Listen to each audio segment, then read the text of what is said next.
আসসালামু আলাইকুম। এটাকে কি বলে বলেন তো? আপনারা এটাকে কি বলেন জানি না। আমরা আমাদের ভাষায় এটাকে বলি কানজাল। এটা কলা গাছের মাঝখানে থাকে। আজকে এটা দিয়ে তরকারি রান্না করব। তো ভাবলাম এটা আপনাদেরকে একটু কেটে দেখাই যে এটা কিভাবে কাটতে হয়, কারণ এটা কাটার জন্য একটু প্রসেসিং থাকে। এই জন্য এটা আপনাদেরকে একটু আগে দেখালাম। তো চলুন দেখি এর কাটার প্রসেসিংটা। তো এটা কাটার জন্য আমরা এটা প্রথমে এই যে এটার উপরের যে এই কাভারটা আছে এটা ছাড়িয়ে নেব।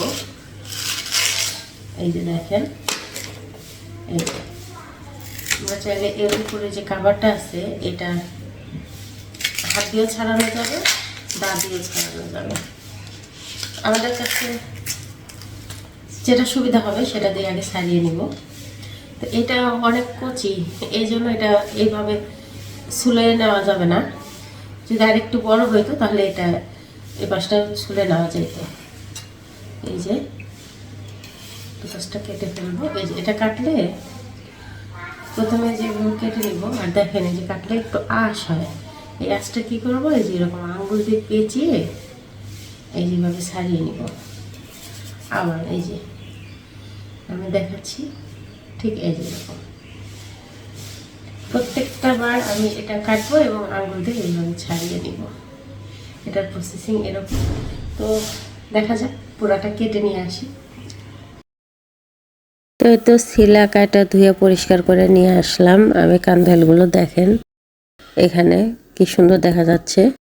আর এই কান্দালগুলো রান্না করবো আজকে আমি যে বোয়াল মাছ দিয়ে। এখানে আমি বোয়াল মাছের কয়েকটা টুকরো নিয়েছি এবং এটা কেটে ধুয়ে পরিষ্কার করে নিয়েছি।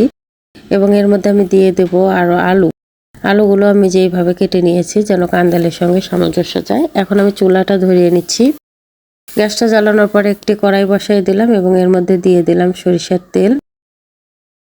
সরিষার তেল গরম হয়ে গেলে এর মধ্যে আমি যে কেটে রাখা আলুগুলো দিয়ে একটু ভালোভাবে আলুগুলো ভেজে নেব। আলুগুলো ভেজে নিলে তরকারির মধ্যে খেতে টেস্ট হয় বেশি। তা আলুগুলো আমি নেড়ে চেড়ে খুব লাল লাল করে ভেজে নেব।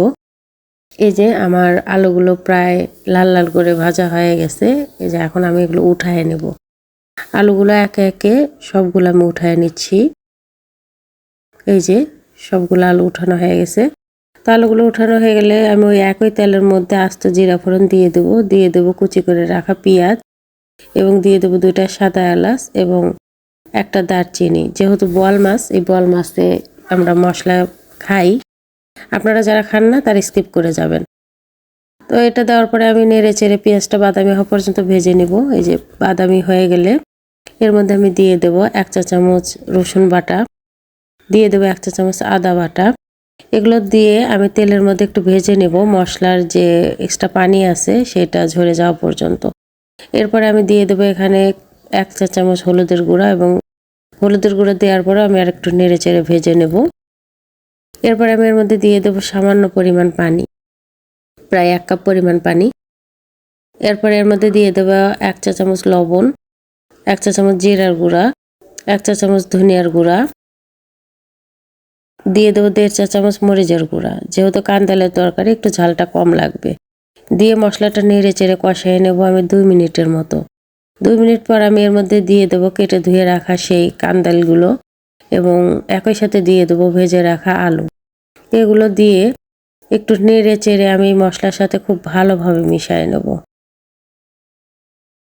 খুব ভালোভাবে মেশানো হয়ে গেলে আমি 2 মিনিট এটা একটু কষিয়ে নেব।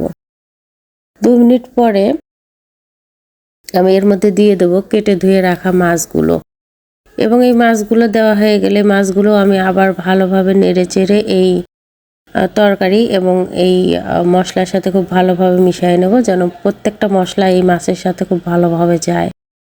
এই মাছগুলো খুব ভালোভাবে নাড়াচাড়া হয়ে গেলে আমি ঢেকে 3 মিনিট একটু কষিয়ে নেব। 3 মিনিট পর ফিরে আসবো। এই যে এরকম অবস্থা।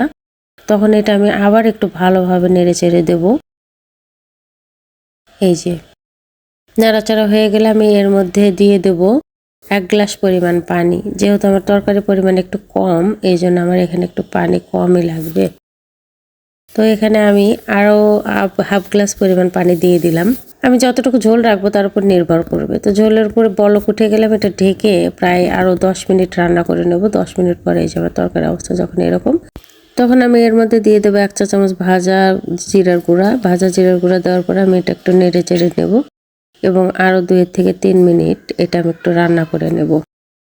2 থেকে 3 মিনিট পরে এই যে আমার তরকারিটা অলমোস্ট হয়ে গেছে। দেখেন কত সুন্দর মানে দেখতে হয়েছে। আমি এই তরকারিটা এখানে জাল বন্ধ করে দেব এবং নামাই নেব। এই যে আমি তরকারিটা নামাই নিলাম। দেখেন দেখতে কতটা সুন্দর এবং ডেলিশিয়াস হয়েছে। তো এরকম ঘরোয়া মশলায় ঘরোয়া রেসিপি পেতে আমার সাথে থাকতে আমার এই চ্যানেলটাকে লাইক কমেন্ট ফলো দিয়ে পাশে থাকবেন। আল্লাহ হাফেজ।